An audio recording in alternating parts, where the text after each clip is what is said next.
What's up, everybody? Welcome to the Woodward Sports Network and the Woodward Bets Show. I'm Scott, joined today by Detroit Beastie on this Friday afternoon. What's going on, Chris? How you doing? I'm fantastic. It's a nice fall day, very chilly in the morning, but as you can see, have the cardigan on. I'm at home. I'm comfortable, and I just love digging into hockey stuff, especially in the middle at the end of October. Got the Wings hat going, so I'm all in on hockey. And I know in the show sheet we're going to talk about baseball and obviously football, but start to transition to full-time hockey after a full season of awesome baseball. You know what? I actually slipped a little bit of NBA and a little bit of NHL in there. That's two sports I generally don't play much at DFS. I still was kind of concentrating on a little bit of the baseball that's left. I grind it out all the way to the very end. I like playing the showdown slates and everything else. But Chris, I got to tell you, man, you got some big shoes to fill. Our boy Beer has been on absolute fire with his best bets lately. He hit another 3 out of 4 last night. I was 1 for 2. My Noah Fant 3-1. I mean, it was 3-1 odds, but I kind of thought he'd get in. I know you had him the week before on one of your bets to score a touchdown, and he came through for you. He must not like me as much as he likes you. But we both had the over in that MLB game, that baseball game last night. That worked out. And then Beer, I don't think he's missed an NBA bet so far. He had Miami over his own Bucks. He said that they were going to have a hard time. He called it. He said that he didn't like it, and I think they lost by like 40-some points, actually, which was quite ridiculous. And then he said he liked the Dallas and the Atlanta under 225. He said Atlanta's defense was really good and underrated, and he liked that. That came through. And then like I said, he also had the over. He did get the Denver game wrong, but man, Chris, Dearness Johnson, what's up with this guy? Is he here? Is he here to stay, or what's going to happen here, or is it just that the Browns' O-line is that good? I think it's a mix of things. Last night was a very strange game. I tweeted it out, and I told a lot of folks yesterday that be prepared for some sort of weird game. And because it's middle at the end of October, Halloween is on the cusp of Halloween here, and I said it's going to be weird and spooky, and it absolutely was. Dearness Johnson, first drive of the game, finds the end zone. I believe he finished with 146 total rushing yards, something along those lines, and Denver just couldn't get over the hump. It was a very strange game. It was one of those single game DFS slates where it was going to be weird. I knew it from the jump here, and I told folks, and I'll own this stuff. I'm very accountable for my actions, given the fact that we talk bets and I give out DFS advice, and there's real money at stake here. I told folks to fade Dearness Johnson. I told folks to fade Odell Beckham Jr., and that worked out better. I use your lingo here too, Scott. Odell Beckham is toast. I mean, he doesn't look anything like he used to. I don't think he's ever going to get back to the mountaintop of a wide receiver 1, probably not even a wide receiver 2. But when it comes to Dearness Johnson, it's a feel-good story. This kid has scrapped and clawed to get where he's at. And if you notice on social media today and this morning, people are sharing screenshots of when Dearness Johnson, fresh out of college, he was sending, like a paragraph. Hi, I'm Dearness Johnson. I want to try out for your team. And, it stuck. And this guy, it grinds, and he worked his ass off. So I feel it's a great story when a guy like that, or a kid, whoever old he is, has something in his heart and his soul that says, this is what I want to do. I'm going to work my ass off. And then he shows out on a primetime game, albeit Thursday. But Dearness Johnson looked good. And is he going to take away work from Nick Chubb or Kareem Hunt? Absolutely not. But you get folks that'll say, is Kareem Hunt, does he even get his job back once he's healthy? Yes, it's going to be back to special teams for Dearness Johnson. But who's to say next season, in the offseason, he doesn't sign a couple bucks elsewhere, kind of like Mike Davis did. Obviously, Mike Davis in Carolina, he had more of a workload there in absence of Christian McCaffrey. But I could see a team taking a chance on Dearness Johnson. He looked good. He looked elusive, slippery, hard-nosed, and he always fell forward last night. So that's what you love to see. I'm a Dearness Johnson fan after last night, I'll tell you that. Yeah, I'll tell you what, man. You watched that guy in the first drive, and you thought, I did have him at my captain spot on the showdown. I was in a couple showdowns last night. So after that first drive, I thought to myself, whew, thank goodness I got him there, because you're right, man. It's just like one of them things. You see it, and you start watching it, and you're like, oh, boy, that guy's good. But yeah, I mean, good for them. I mean, the Browns got quite the stable of running backs. Damn. But here in Detroit, obviously, I would take Dearness Johnson over here in Detroit after kind of watching what he's doing. I think he would complement Swift really well. But yeah, what did you think about that baseball game last night too? Man, those Dodgers decided to kind of go a little crazy. Chris Taylor hits 3 homers, Pollock hit a couple homers, but yeah, it looks like the Dodgers, whenever they got their back against the wall, they come out fighting. Absolutely. Yeah. It was one of those games where, in a way, if you're like us, anybody listening or watching this now, if you're like Scott and I, we can tell just the way the tide shifts, the way the wind blows, right? You got the Atlanta team that's been dominating for the first few games. I believe they were up 3-1 at a certain point in the series. I know they won the first 2 games. And then you just know the Dodgers, the defending World Series champions, they're not going to lay down and die. They're going to get it together. And Chris Taylor and even AJ Pollock, when they were healthy, I mean, Chris Taylor's the pillar of health. The guy never misses a game. But AJ Pollock, we know he misses games, just extended periods of time. One of those guys here. But when it matters, they will come through. So I'm very happy to see the Los Angeles Dodgers kind of put this performance together because, again, I love baseball. When I said at the beginning of the show, I'm transferring to full-time hockey, I still can sit down and watch a playoff baseball game. There's nothing like a professional playoff baseball game. It's so exciting. It's so great. And I love the way the series is going now. So we shall see. How many folks do you know, Scott, that have already penciled in, Boston and Houston playing in the, in the World Series here? And we'll go from there. Yeah, that probably was not on too many lists, but I do get a chuckle sometimes when you're talking about different players, and I get teased a lot of times for mispronouncing players, and you're as bad as me sometimes. So it's hey, Pollock. I call them Pollock. Yeah, I got a kick out of that one. But hey, Like don't we're in try the hockey Hamtramck, eh? names. Yeah, don't try the hockey names. I don't know how these announcers do these hockey names. Like I give those guys the utmost credit. Like like when Mickey Redmond or whoever these guys are spitting out these hockey names, I just get a chuckle out of that. Like I that's think they got to have them be. spelled.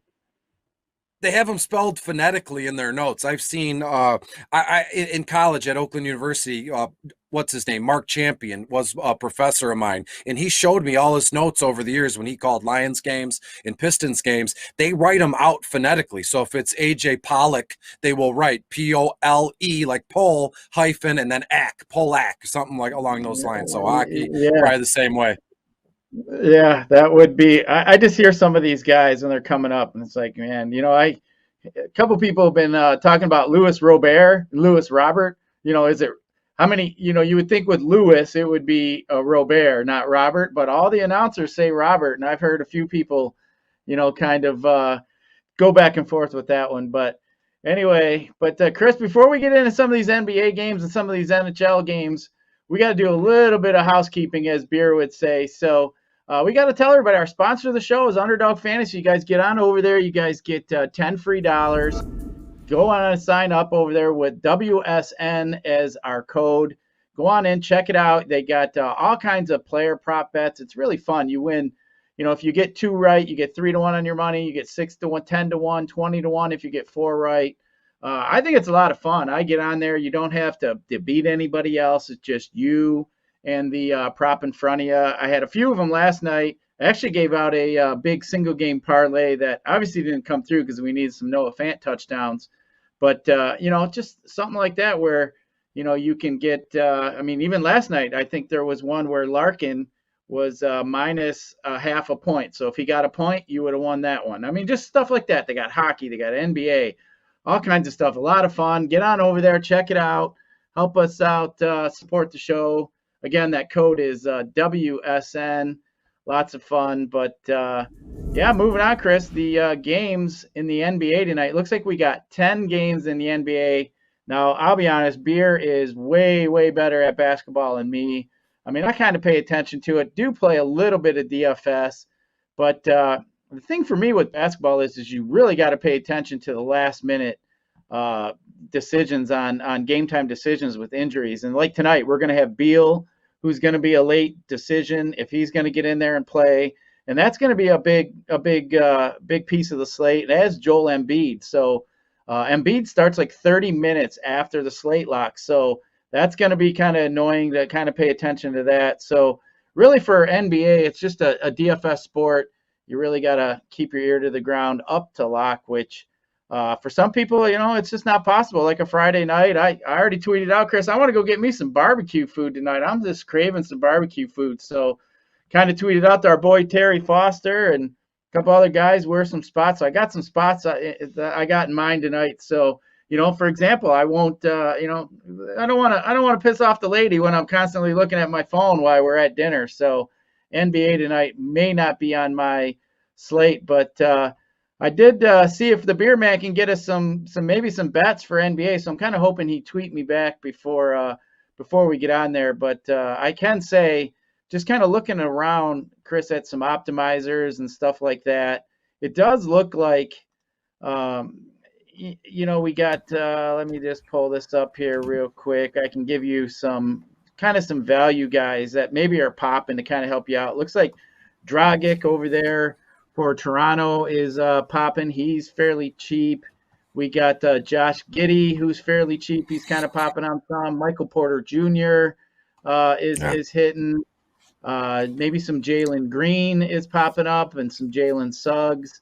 So just some low guys. Usually a lot of the builds in NBA are stars and scrubs. You'll jam in them high price guys. So again, like the Embiid and Beal news is going to be big tonight when you follow up in the lock. But Chris, you got any thoughts or anything for NBA? Yeah, really quick. As you said, stars and scrubs, it's always worked out well. I play light, NBA light. What I do now in terms of baseball and hockey, I learned with NBA in terms of contest selection and playing the same entry or playing the same lineup in 200, 300 different entries, just the same lineup, boom, in all my contests here. But tonight, I love the idea of a James Harden, Russell Westbrook stack at the top, point guard here. Harden over 10 grand on FanDuel, Westbrook $9,100. But then as you start to build your lineup, you need those cheaper lineups. Jeremy Lamb, Indianapolis, playing in Washington, only $3,600 on FanDuel. And then I love the idea of Chris Duarte in Indianapolis again, so we can get a couple little mini stack of the Pacers here. Chris Duarte looks to be playing shooting forward, only $5,300 on FanDuel. Kent Bazemore, same thing. LA Lakers, they're home against the Phoenix Suns. Kent, only $4,100. And then Old Man River, Al Horford, again, another game time decision, but he has that multi-positional eligibility. Horford, power forward or center. Boston, they're playing Toronto. Al Horford, only $4,800. And then my center of the night, bearing some sort of weird thing, is Nikolai Vucevic, something along those lines. So I'm making you happy, making you proud with the last name here. But Nikolai V, let's call him that, the Chicago Bulls, they play New Orleans here. He's $8,700, but worth every penny. I have him for up over 56, 57 total points on FanDuel this evening. Yeah, sounds good. I mean, just, while you were talking, I was just popping around. I play DFS quite a bit, so I do have a lot of these different optimizer sites, and obviously you got to pay for them all, but for me, it's definitely worth it. But I do have quite a few, and just like I said, just kind of looking back and forth at a few. And some of them guys you're mentioning are definitely are popping. A guy at center too that I like a little bit is Valanciunas. I mean, that's the same guy you were talking about there at center. But another guy too that we're going to have to obviously watch is Embiid. I mean, the big news with Embiid. Then you got you got Vucevic, as you mentioned, with Chicago. But I like Valanciunas is another guy. He's fairly cheap. Same game. So New Orleans and Chicago. And then you can always look at a guy like Sabonis, but I mean he's kind of expensive, so that will kind of change your path on your build. But yeah, so like I said, I'm not really claiming to be all that into NBA, but as he said, Chris, we're trying to build a better team here. Obviously, we're always looking to improve. So, hey, if you feel as if you can help us, you're out there, you're playing, you're grinding the sports, you feel that you can offer something to Woodward Sports, hey, hit me up on my hit me up on my Twitter or send us a message over at Woodward Bets. We're planning on launching a website so we can get all kinds of different information for you guys and maybe get some articles and try to get some optimizers and stuff like that to help you guys with your process as we grow this show and the brand and get through here and help out everybody as we move forward. But Chris, I know you're the NHL guy, so hey, I think we got 4 games tonight. Is there anything? I was kind of looking. I do like the Maple Leafs, and I think they got San Jose. They've been on quite the little California trip, it looks like. So Yeah. I think aren't they coming back home here, or San Jose? I think they're coming back off a road trip, but just kind of checking out here. Looks like the over under is 6. They're a pretty big favorite, minus 238, but I might try to get them at like minus a goal and a half or something like that. I think Toronto might put a mollywhopping on the Sharks tonight. I get it. I mean, as it stands right now, Toronto, yes, they're minus 1.5 here. I have Toronto projected at about, let's just call it 5 goals. I haven't projected at 4.5. Obviously, there's no such thing as a half a goal. But when it comes to DFS, Toronto won. That's like that line of Austin Matthews and Morgan Riley on defense, TJ Brody, but Mitch Marner and Nick Ritchie. Toronto's first line is, you could compare it to the Kansas City Chiefs, right? Patrick Mahomes, Travis Kelce, Tyreek Hill. So they always have high ownership. So when there's a game like this going against the San Jose Sharks, I look to get different, maybe stack a little bit of the second line. John Tavares, only $7,400 on FanDuel. William Nylander, only $7,200 on FanDuel. And Michael Bunting, he's only $4,300 on FanDuel. And then when you look at this with John Tavares, second line, but you get a little bit of the power play 1 exposure with John Tavares. With William Nylander, same thing, second line, but you get PP1 kind of exposure with Austin Matthews, with Mitch Marner, and then Michael Bunting, second line, as I've said, but you get a little taste of the power play 2 line here. So I love doing that, like stacking the second or third line, but paying attention to the power play units as well. Because again, in hockey, stacking is of the utmost importance in hockey in terms of, as long as the guy touches the puck right before it goes in, you get an assist. I believe nowadays they hand out 2 assists. So the last 2 guys to touch the puck before it goes into the net each get an assist. That means a point. So you can just roll down. It's like a slot machine in terms of NHL DFS. So to me, Toronto line number 2, John Tavares, William Nylander, and Michael Bunting, they're it for me in terms of this game. On the other side of the ice, the San Jose Sharks, I mean, they're the San Jose Sharks in the Shark Tank. What are you going to do here? Their first line is very formidable, but when you look at the price of these guys, Logan Couture, Brett Burns sees like 25 minutes of ice time. Timo Meier, they're very expensive, but the point output doesn't equal the price here. So I might fade the San Jose line 1, but again, I would look for the San Jose second line here, in terms of wingers, Rudolph Barclays, William Eklund, things along those lines. So I always try and get different, especially on a slate where there's only 4 or 5 games. Everybody on earth is going to be on Toronto 1. Everybody on earth is going to be on San Jose 1. So we have to kind of mix and match what we're doing here, Scott. Yeah, I mean, what you mentioned, I have dabbled and played some NHL DFS, got some buddies that are really good at it. So I've spent some time just kind of listening to them, picking their brain. And exactly what you mentioned with that power play, the power play time is very, very important. So definitely want to pay attention to that, because obviously they're in situations where they're going to be able to score. So the more time they get out there in that power play, and on top of being on the second line, like you mentioned with Lavaris, I mean, that's very important. That's definitely something you got to pay attention to. So if you want to get in there and play some NHL DFS, you got to make sure you definitely pay attention to power play lines. But yeah, if we got any best bets, we'll get into that at the later in the show. Chris, we don't want to give out all the goodness here at the beginning.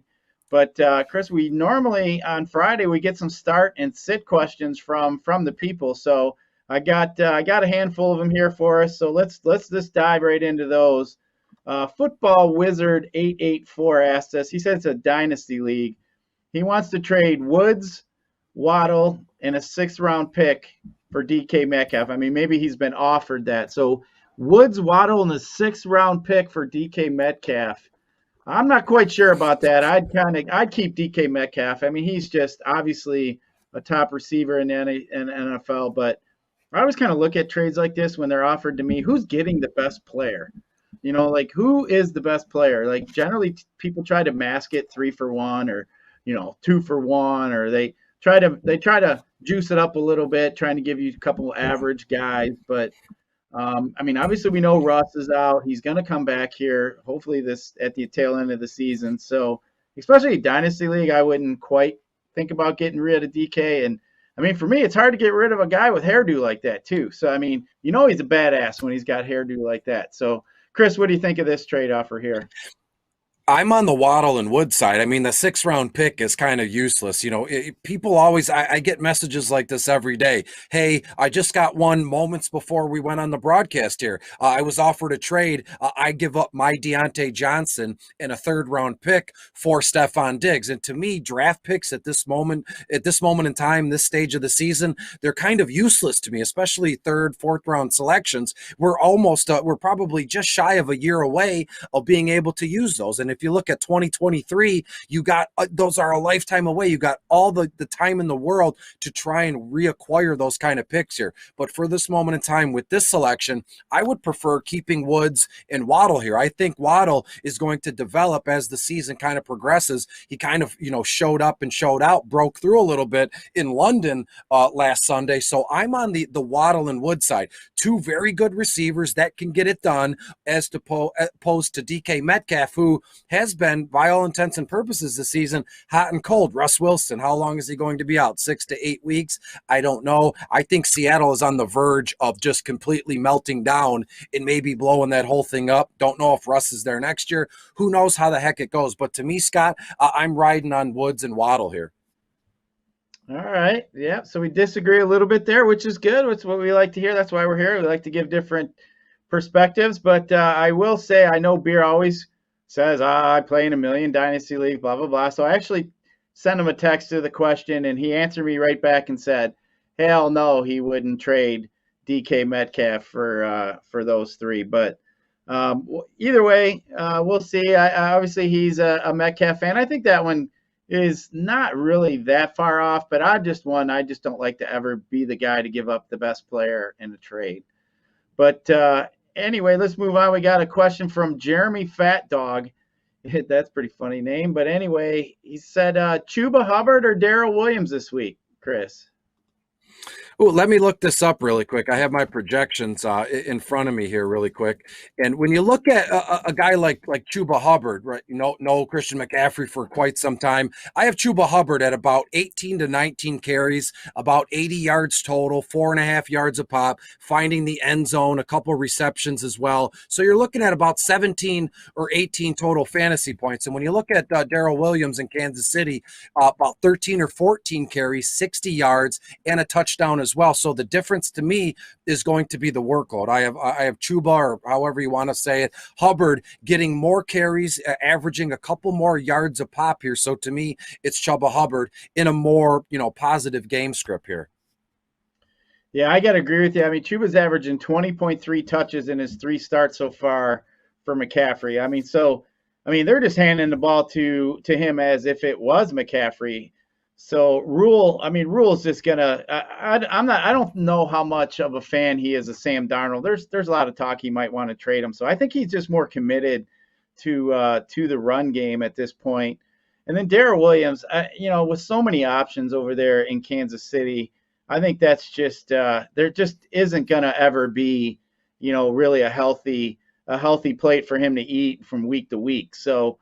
Yeah, I think that's really tough, to play Darrell Williams over a guy like Chuba. But yeah, and Scott, we saw it with Clyde Edwards-Helaire, a very high-end running back, but Kansas City, the running back position in that offense isn't of that much importance. They move the ball with Kelsey and Hill and Patrick Mahomes with his legs here. So to me, it's not really about the player specifically in Kansas City. It's about the running back position. It comes and goes in Kansas City. They'd rather move the ball in other ways, whereas in Chuba, he's going to see a healthy amount of work there for Carolina, playing the Giants this weekend. I mean, easy peasy Hubbard for me. Yeah, I agree. I agree on that one, 100%. So Let's move on to the next one. We got at Noah's Ark asked us Woods, Hubbard, or Cooks sit one. So Woods, Hubbard, or Cooks. So I think I would definitely start Hubbard. So the question is definitely between Cooks and Woods.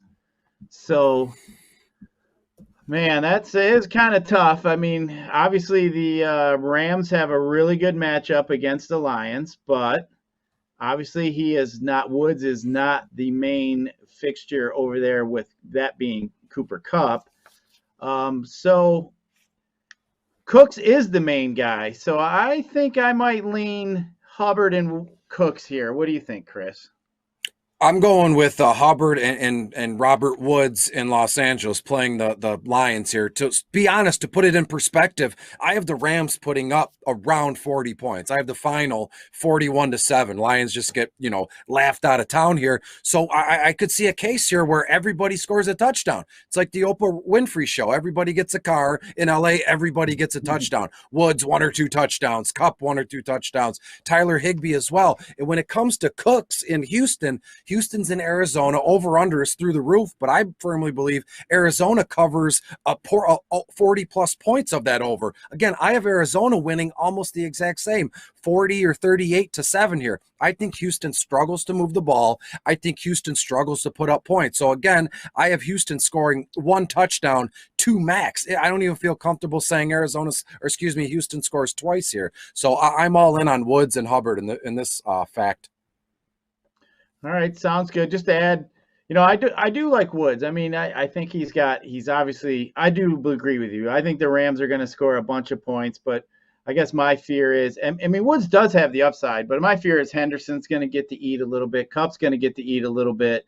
And then we look at this Houston-Arizona game. I think Cooks is kind of going under the radar a little bit as a guy with upside. I mean, wide receivers are scoring the 8th most points against the Cardinals so far. It is kind of a revenge game for David Johnson going back to Arizona. I think it's going to be a positive game script where Mills is going to have to throw quite a bit. With that being said, I do like Arizona's defense too. So I do think Mills is going to end up making mistakes. But, I mean, he's going to have to throw it to somebody. Cooks is his main featured guy.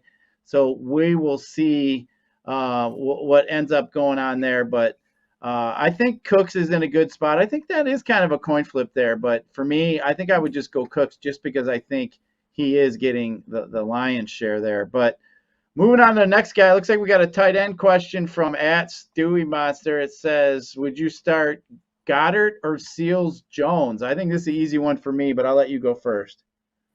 Yeah, it's Ricky Seals-Jones. I don't even have to look up anything. Last week, we mentioned Ricky Seals-Jones numerous times. I did in my personal life to all my friends and family who messaged me that play DFS. Ricky Seals-Jones is going to see a ton of volume in Green Bay. And again, not that Green Bay is some they can't defensively cover tight ends, but Ricky Seals-Jones right now at this moment in time is the only game in town for them in terms of the tight end position. Obviously, I have Washington losing, but I have them putting up a healthy 20 to 21 points in this one. And when you look at Goddard in Philadelphia, they go to Las Vegas. That game is going to be fantastic as well. But when you look at Las Vegas and Philadelphia, I just don't trust the Philadelphia's head coach, Nick Sirianni. He just made a fool out of me. He made a fool out of a lot of folks when they played Thursday night. And Nick Sirianni, he's not using Miles Sanders correctly. He's not using Kenny Gainwell correctly. I just don't trust Nick Sirianni's judgment to kind of get Goddard going here. But Ricky Seals-Jones, he's already there. You know he's going to see let's just call it 7, 8 targets. I know 8 is a little ambitious, but who's to say Ricky Seals-Jones can't catch 4 passes in one of those being a touchdown? So to me, it's Ricky Seals-Jones with the higher touchdown equity here.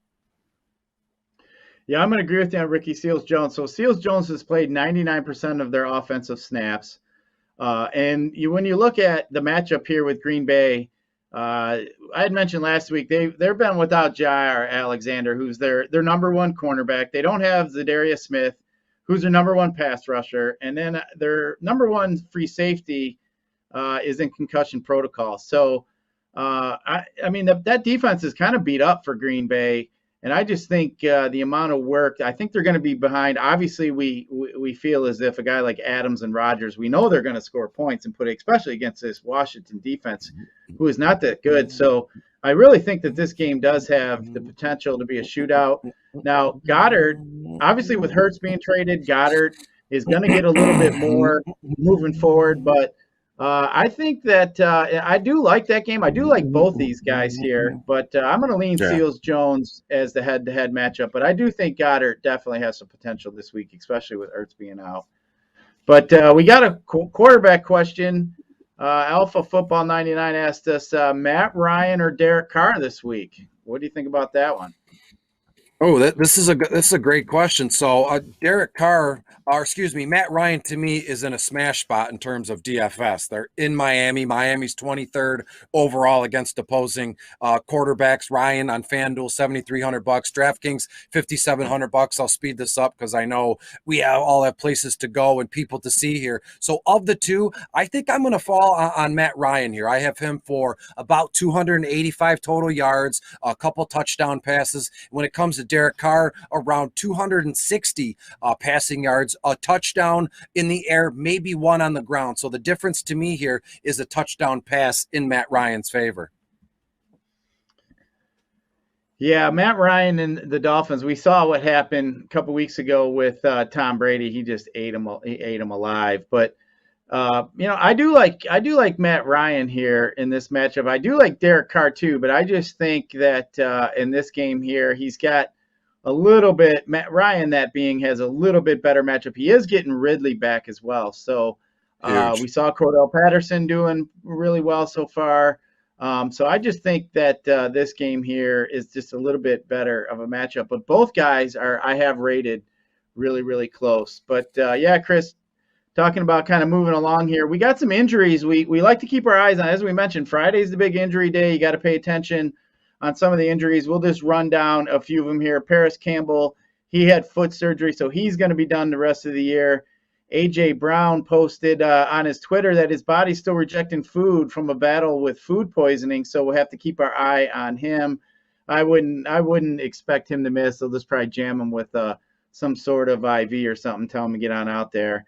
But Garoppolo, he looks like he's going to be back this week, and I know Lance is hurting, so it looks like we're going to get Jimmy G back. Looks like Alex Collins, he did not participate in practice, so we're going to have to keep our eye on him. Gibson did practice, so I know there was a lot of talk about McKissick, so it looks like Gibson might try to give it a run there for the football team. Gronk is still nursing those sore ribs. Khalil Herbert practiced a little bit for the Bears, so that's good for any kind of Herbert owners. Burrow practiced with limited practice with his throat injury. T.Y. did not practice. We talked about Goddard. He had a little illness. He did not practice. I think he's just kind of tired from coming back from COVID. Latavius Murray, he remained out. Terrence Marshall Jr. had a concussion. He was out. Tyreek Hill did not practice. Kadarius Toney did not practice. Antonio Brown was out of practice. And then P. Ryan was activated off the COVID list. Chris, anything here to add? Any of these injuries surprise you? Anything No. you're concerned about with your teams? Anything along them lines?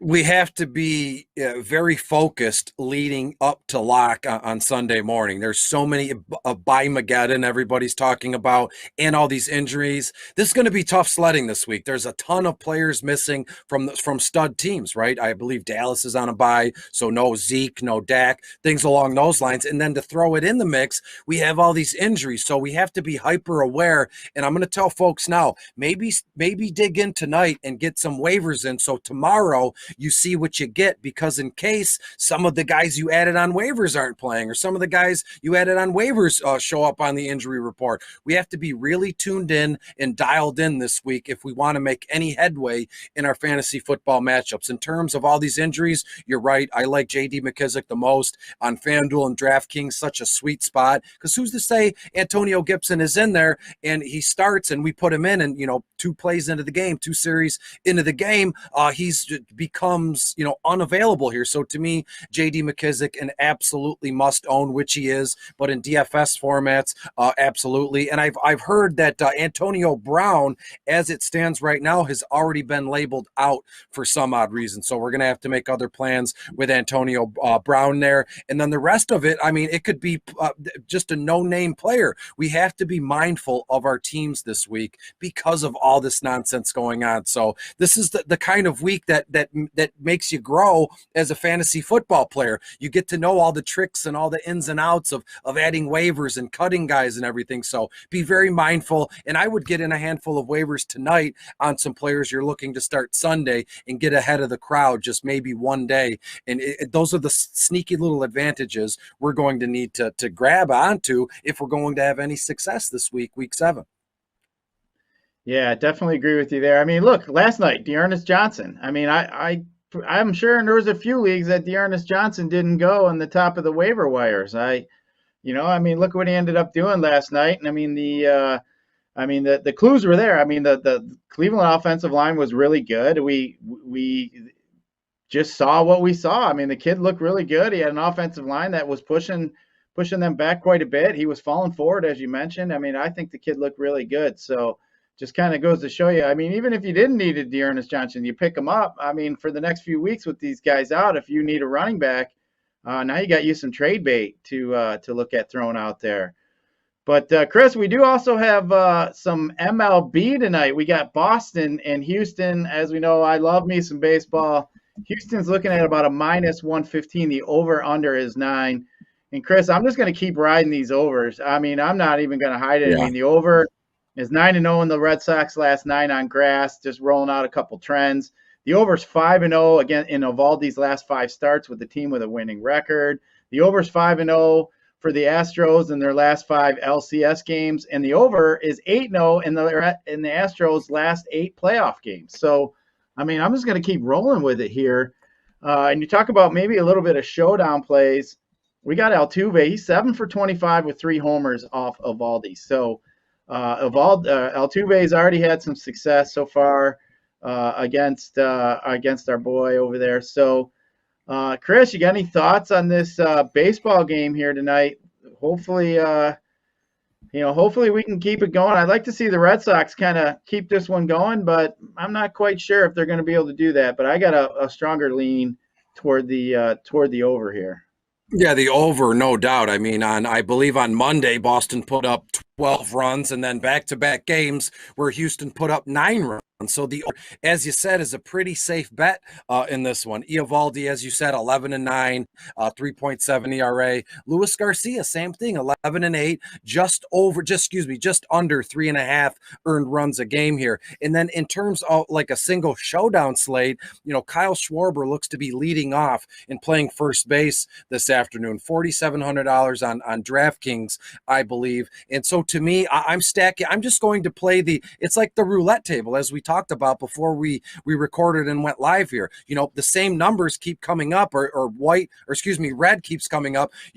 So I'm just playing the odds in this one, and I think Boston, evens the series up, and we're going to see a game 7 here. So I love the over, and if I'm going to stack a team here, it's going to be Boston. I think they do some damage here tonight. And if you look at the history of the series so far, it's been a blowout one way or another. 9 runs in a row, as I said, for Houston. Boston put up 12 runs. I think Boston again puts up 7+ runs here, and I think it starts with Kyle Schwarber and Kiki Hernandez here. So that's what I love. And if you want to get a little weird, stack the top of the order for Boston, Schwarber and Kike, and then come back in with Hunter Renfroe, looks to be batting 7th, and then Christian Vasquez at 8th playing catcher. So you'll get a little bit of the top of the order, a little bit of the bottom of the order, and you'll get in on almost every single run Boston scores tonight. So yes, I like the over in this one. I'm going to take Boston in the money line, and I'm going to take Schwarber, Kike, Renfroe, and Vasquez in my showdown slate.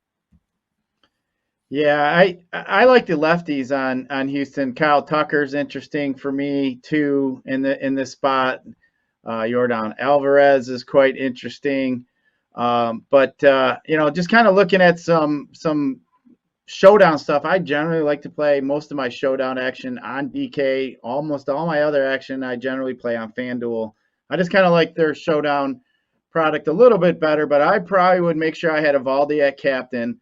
You mentioned a guy like Schwarber. Probably have a guy like Schwarber in there as well. And then probably like an Alex Bregman might be a guy that I'd probably use for the Astros. And Renfroe, I like some Renfroe as well. Alex Verdugo is another guy that I think is in a really good spot tonight. A couple cheap guys you might probably have to use to fill in. You got Chas McCormick, maybe Christian Arroyo, somebody like that. And then also don't be afraid to use some of these relievers too. You can kind of look at maybe who's the closer if that's the team you think is going to win.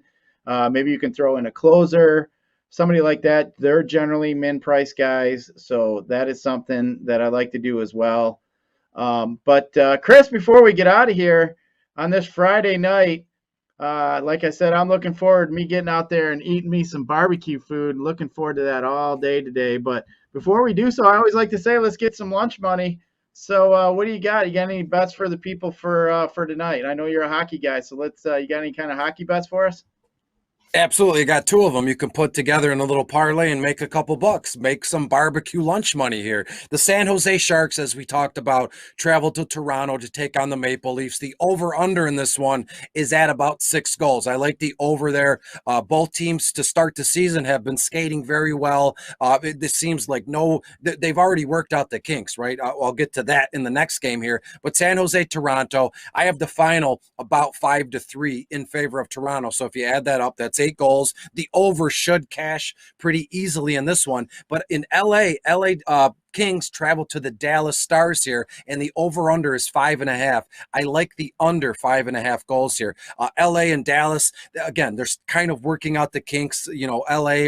Dallas, their power play looks like they're just wearing cement boots. They're slow. They're kind of working it out. So I love to take advantage early on in the season as these teams start to figure it out. And I firmly believe LA and Dallas are at the top of the standings, come this time in the next month or two. But right now, take advantage of their slow start. So again, Scott, I love the under LA Dallas 5.5, and I love the over San Jose Toronto 6 goals there. Parlay them together, and bam, maybe you can buy your girlfriend dinner Saturday night if anybody wants to use those picks. Sounds good. So I'm going to give a pick. I have a really strong one. Like I said, I do like the baseball game. So I am going to take the over in that.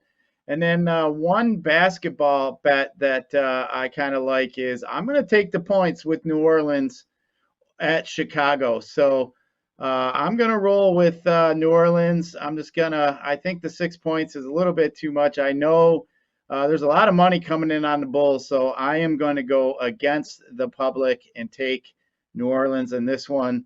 But Chris, I think that's going to wrap it up for this Friday. Is there anything you want to say before we get on out of here? No, just everybody enjoy their weekend, a safe weekend. We're right on the cusp of Halloween. Take some chances, take some risks in your betting and your regular, real, everyday life, because when we live in comfort, nothing really grows. So take some risks. The rewards could be tremendous. And Scott, I will see you Sunday morning in the studio. Sounds good. We got a Sunday show. Obviously, we're going to talk about some NFL. We're looking forward to that. But for Sawyer Behind the Glass, for Beastie, I am Scott. We will see you tomorrow, and good luck tonight.